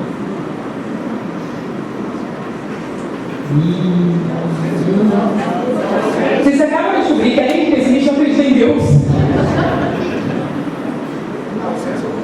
Ausência. Se é ausência do bem, então Deus não é onipresente, certo? Se o bem está ausente, tem o que ali? O mal. Né? Se o mal está ali, Deus não é onipresente. Se ele não é onipresente, ele também não é onisciente. Se ele não está ali, ele não sabe o que está acontecendo, certo? Se ele não sabe, não é onipotente, porque ele não pode fazer tudo. E se ele não pode fazer tudo, não é o Criador. Logo, é uma ficção sua. É isso? Não? Ok. Então, qual a resposta dos Espíritos? O mal existe ou não existe? Não. É essa a resposta? Então, o que é o mal? Que Allan Kardec não é um... Olha, ele pergunta de novo. O que é o mal? Resposta dos Espíritos: não é ausência. Se é ausência, Deus não é onipresente, gente. Qual a resposta dos Espíritos? O que é o mal? Não. Eles dão a resposta certinha, gente. É uma resposta simples, correta, diminuta, assim. Define. Viu? Livros de primeira parte, aquela que vocês pulam. Sabe por quê? O que fala sobre Deus? Eu já acreditei em Deus, vai logo para a lei moral. Aí pula essa parte. E a lei moral não faz sentido sem Deus. O que é o mal? Resposta dos Espíritos: o que vos parece o mal nada mais é do que a ignorância do bem. Peraí, não entendi. Como assim? O que vos parece o mal? Como assim? Para você parece mal, mas não é porque você não... Peraí, não entendi não. Então vamos fazer uma metáfora. Lembra de Jesus, né? Parábola, uma metáfora. Você tem uma criancinha de 2 anos que escapou da mãe, veio correndo, tropeçou e deu uma cabeçada na sua canela. Dói ou não dói? Muito pouco. De quina na canela, dói muito. Certo? Devemos castigá-la pela sua incompetência? Não? A incompetência não deve ser castigada? Sempre tem uma pegadinha, faz parte. A incompetência não deve ser castigada? Sim ou não? Cuidado. A incompetência deve ou não ser castigada? Vou dar um exemplo. Eu sou neurocirurgião, estou operando seu filho, esqueci um negócio da cabeça dele. Oxe, foi mal, filho. Meu marido pediu divórcio de manhã, eu estava tensa, eu esqueci. Você me perdoa, né? Você perdoa? Por que não? A incompetência deve ser castigada? Então vamos de novo. A criança tropeçou, deu uma cabeçada na sua canela, doeu pra caramba. Devemos castigá-la pela sua incompetência? Por que não? Porque não é incompetência. Não é o quê? Ignorância e incompetência são a mesma coisa? Não. O que é ignorância? Você não sabe como fazer, então eu não posso cobrar o que você não sabe, certo? Então você não castiga, por quê? Porque você sabe que ela vai aprender, vai? Ela vai crescer, vai deixar de tropeçar e a sua cabeça na canela foi uma contingência do seu crescimento. É ou não? Então você perdoa ou não perdoa? Por que você perdoa? Porque você é um adulto e compreende perfeitamente bem que é uma criancinha ignorante. É ou não? Sem problemas, correto? Beleza. O problema é que ela não bateu na sua canela, bateu na canela do coleguinha. E o coleguinha deu um soco na cara dela. E aí você está tomando conta das crianças, o que você faz? Não pode bater no coleguinha. Mas ele começou. Sim, mas foi sem querer. E daí? Não é isso? É ou não é agora respondendo? Ele começou. Ele me bateu primeiro e eu só revidei. É ou não é? Ok. Aí o que você faz? Como é que você explica para ele? Não pode bater no coleguinha. Mas ele bateu primeiro. Sim, mas foi sem querer. E daí? E daí? Você vai conseguir explicar para ele? Então vamos lá. Essa criancinha que tropeçou e deu uma cabeçada sua canela é um discípulo de Satanás? É o mal na terra? É um agente do demônio? É a expressão da maldade humana? Não, é o quê? Uma criancinha, certo? Uma criancinha ignorante. Agora vamos lá. Você. Aí um espírito muito superior, olhando você fazer muita besteira. Tadinho, tão criança. Ele não acha que você é um agente de Satanás, não acha que você é a expressão do mal, que você é a maldade humana. Ele acha que você é o quê?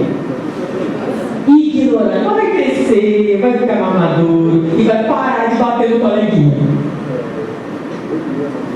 Essa metáfora ajudou mais? O que vos parece o mal, o que você é um coleguinha, nada mais é que todos vão crescer. E lembre-se, mas ele me matou, sim, você está morta? Não. Por quê? Porque a morte não existe. Mas eu sofri. Você sofreu e tal, morreu, game over. Quer tentar de novo? Isso que você está vivendo é ficção. Não é a vida real. A vida real do mundo espiritual, nós somos eternos. Nós vamos continuar até aprender. E quando aprender, a gente vai olhar para trás, eu era tão criança. E quando ele era tão criança, da mesma maneira que você, como adulto, perdoa a criança que lhe machucou, porque sabe que ela não tem conhecimento para fazer diferente. Foi agora? Então o mal existe? O que é o mal então? O que vos parece o mal nada mais é que a ignorância do bem. Até porque isso aqui é um mundo real, tá? Deus é justo? Agora vamos ver se vocês compreenderam mesmo ou não, né? Teste final. Deus é justo? Soberanamente justo e bom? Bom, justiça é quando todo mundo tem o que merece, certo? Todo mundo tem o que merece? Sim ou não? Sim. Beleza. Nossa sociedade é justa? Não, nem todo mundo tem o que merece, certo? E agora? Nossa sociedade é justa ou não é justa? Não. As pessoas não têm o que merecem, certo? Ué, quem não tem? É justo ou não é justo? Ih, caramba, e agora? Vamos lá. O que é a sociedade? Não é a soma de todos os homens? Certo? Não é todo mundo? Todo mundo junto é o quê? A sociedade. Aí eu perguntei, Deus é justo? Todo mundo tem o que merece? Se todo mundo tem o que merece, juntando todas as pessoas, todo mundo tem o que merece? Nossa sociedade é justa? Então vamos apelar para a matemática. Vamos lá. Vocês sabem o que é um vetor?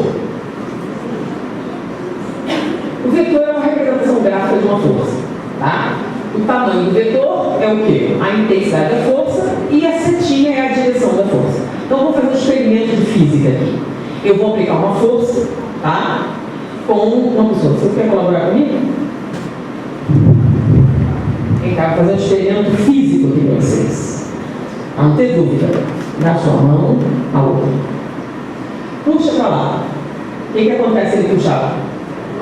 Se eu puxar para cá, ele vem para cá. E se nós puxarmos a mesma quantidade, o que acontece? Tem força sendo aplicada? Eu estou puxando, ele também está puxando. Vocês estão vendo alguma coisa se mover? Não. Por quê? Pode observar. Porque forças iguais em direções contrárias fazem o quê? Isso. Agora vamos imaginar que cada ser humano que existe é uma setinha dessas, todos puxando para a sua direção. A soma de todos esses vetores vai para que lado? A sociedade está indo para o buraco? Não. Então está melhorando? A sociedade está melhorando? Sim. A violência está diminuindo. O fato de você não saber disso significa. Em 1792, o divertimento popular era acender uma fogueira e queimar um gato. Ou então a gente fazia uma cestinha e vamos assistir o enforcamento? Bora, tem um desmembramento hoje. Bora assistir, gente. Vamos lá fazer os açoites. Lembra? Acontece hoje.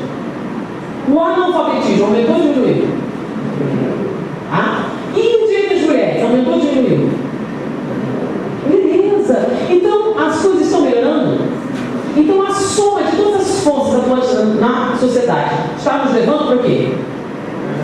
Lei do progresso. Beleza. Que bom se lembrar das leis morais. Lei do progresso. Então, a soma de todas as forças está nos fazendo crescer espiritualmente? Sim. Então, o que vos parece um mal está nos levando ao progresso? Sim. Ok. Nossa sociedade é justa? Todo mundo tem o que merece? Vamos fazer a pergunta. Nossas relações sociais são justas? Homem bate mulher? Mulher abusa de criança? Patrão abusa de empregado? Nossas relações sociais são justas? Não. Mas a soma de todas as relações produz o quê? Progresso. Por quê? Nós sofremos tudo o que merecemos? Não. Porque Deus, além de justo, é misericordioso e bom. A gente sempre sofre menos do que merece. Como assim? Quem é que cria doença? Você. E onde é que está a misericórdia? Novalgina, Tilenol, Prozac, cirurgia reparadora, olha só. É uma misericórdia. Você produz sofrimento. Então, olha só, as relações sociais injustas existem. Porque pessoas precisam crescer espiritualmente. Então, nossa obrigação é lutar contra as relações sociais injustas. Produzindo o quê? Agora, mesmo compreendendo que certas situações acontecem para o progresso de todas as criaturas. Foi ou foi? Então, a sociedade é justa? Sim, porque cada um tem o que precisa para o seu crescimento espiritual. Peraí, não entendi não. Outra metáfora. Eu tenho flautas. Qual a maneira mais justa de distribuir as flautas? Quem deve receber a melhor flauta? Tem mais uma melhor flautista. Por quê? Por que o melhor flautista deve receber a melhor flauta? Para fazer boa música? Não. Boa música é uma consequência disso. Mas o motivo primordial de que o melhor flautista deve receber a melhor flauta é o motivo dessa divisão. É porque é para isso que as flautas servem. As flautas servem para ser tocadas, não é isso? Logo, quem merece a melhor flauta é aquele que toca melhor, porque é para isso que as flautas servem. Boa música é consequência disso. Então vamos transformar flauta em sofrimento. O sofrimento está acontecendo no mundo? Sofrimento normal, tá? O sofrimento está acontecendo? Quem deve receber o maior sofrimento? Para você saber isso, você tem que saber primeiro para que o sofrimento serve. Porque para você entender a questão do merecimento, tem que entender o quê? O mérito. Para que o sofrimento serve? Se você não entender para que ele serve, você nunca vai entender a justiça disso. Para que serve o sofrimento? Para você aprender, certo? Então, o que acontece quando você aprende? Deixa de sofrer. Então, o sofrimento só existe enquanto você não sabe qual a sua função. No momento de descobrir por que isso está acontecendo, ele deixa de existir. Então, o que eu preciso saber? O que eu preciso fazer para eliminar o sofrimento da minha vida? Entender porque ele está na sua vida. No momento que você entender aquele site, é isso, acabou, deixa eu desistir. Assim, como assim? Não é possível. Então, o sofrimento está para, aprendeu, acabou. Não tem mais validade, ele deixa de existir. Não pode ser. Simples assim, sim. O que fazer para alcançar a felicidade existencial? Um sábio na atividade vou disse, conhece a ti mesmo. E agora, em termos práticos, aderir à campanha por um mundo sem reclamações. Vou fazer estar com vocês, meu rapaz.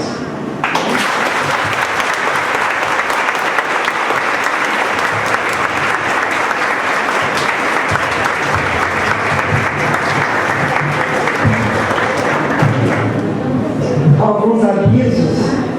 Teremos amanhã, nesse mesmo local, das 8 às 12 horas, o seminário na nossa Nete Guimarães, Educação da Mente e do Espírito.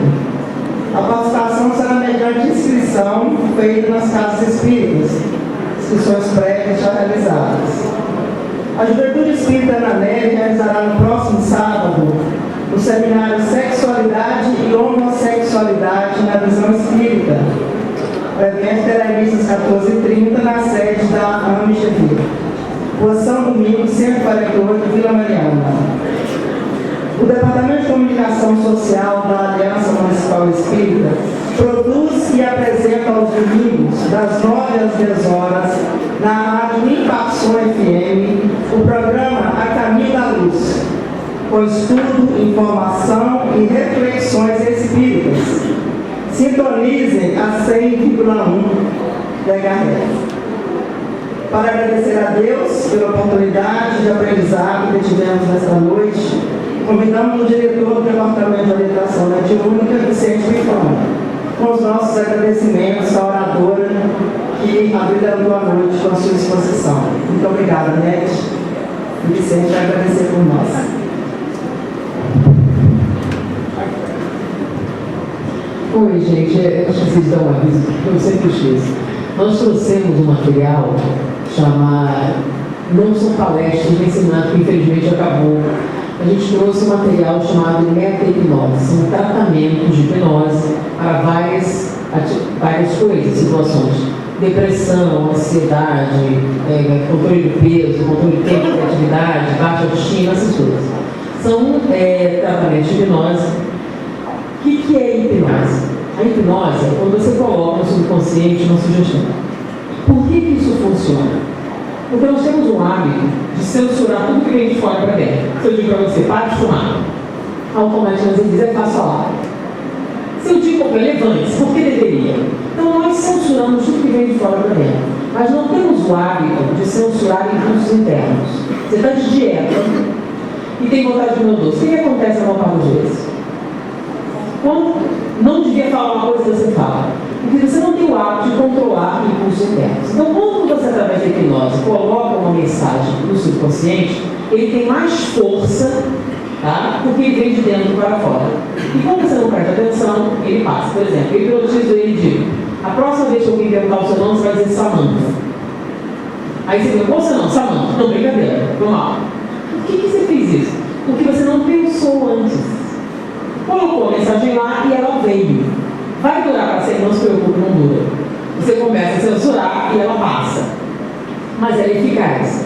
Então a meta-hipnose é um tipo de hipnose sem transe. Você usa algumas técnicas, está descrito no CD, de propaganda subliminar, etc., para tratar pequenos problemas. Ele cura? Não. Ele só alivia os sintomas. Como assim? Dentro que é temporário? É mais ou menos Novalgina cura? Não, alivia a dor e a febre, mas ela volta? Volta. Por quê? Porque a origem está na doença. Então, pequenos transtornos emocionais, por exemplo, ansiedade. Qual é a origem da ansiedade? Um conflito interno. Para você se curar, você tem que resolver o conflito. Mas não existe o Lexotan? Ansiolítico? Só que tem efeitos colaterais. A meta-hipnose alivia os sintomas, não cura. E tem efeito temporário, só que não é químico, não tem os mesmos efeitos colaterais. Então tem lá antidepressivo, várias atividades, todos tratam a ansiedade. Mas especificamente, por exemplo, controle da agressividade. Então eu vou ficar mais calmo? Não. Então para que serve? Você é uma pessoa normal, mas quando está ansioso, fica agressivo. A sua agressividade se manifesta, a sua ansiedade se manifesta em agressividade. Então você deve te ajudar. E não por falta de educação. Falta de educação é um problema de caráter. Tá? Então, por exemplo, criatividade faz os problemas. Eu vou ficar mais criativo ou pintar? Não. Então, para que serve? É o seguinte, você estudou para a prova. Chega na hora da prova, dá um branco. Por quê? Você tem lesão cerebral? Não. Alzheimer? Não. Então, o que aconteceu? A sua ansiedade se manifestou na fuga da criatividade. Então, é um bloqueio causado pela ansiedade. Então, o CD ajuda você com um ansiolítico ajudaria. Então, tem vários títulos ali. E isso está sendo revertido para um projeto chamado Portal Cultura Espírita. Eu não dá para a gente falar aqui no seminário, a gente fala. Foi um prazer estar com vocês, muita paz. Nós vamos levar um pensamento para o encerramento dessa noite, agradecendo mais uma vez a nossa irmã Nete pelo trabalho desenvolvido. Amado Mestre Jesus, bondosos irmãos espirituais que aqui se encontram, assistindo todo o nosso trabalho, nos abençoando nossa cidade, aos grupos espíritas que aqui se encontram da cidade e região, que possamos continuar sempre unidos, motivando cada vez mais esse movimento espírita crescendo, como foi colocado pela nossa irmã. Mestre Jesus, que a tua luz se faça presente em nossos corações, hoje e sempre. Que todos possam descansar bem essa noite e aqueles que estiverem inscritos para amanhã possamos aprender cada vez mais e colocar em prática nossas vidas para vivermos com mais paz, alegria e harmonia. Que assim seja. Uma boa noite a todos e até amanhã. Vão com Deus.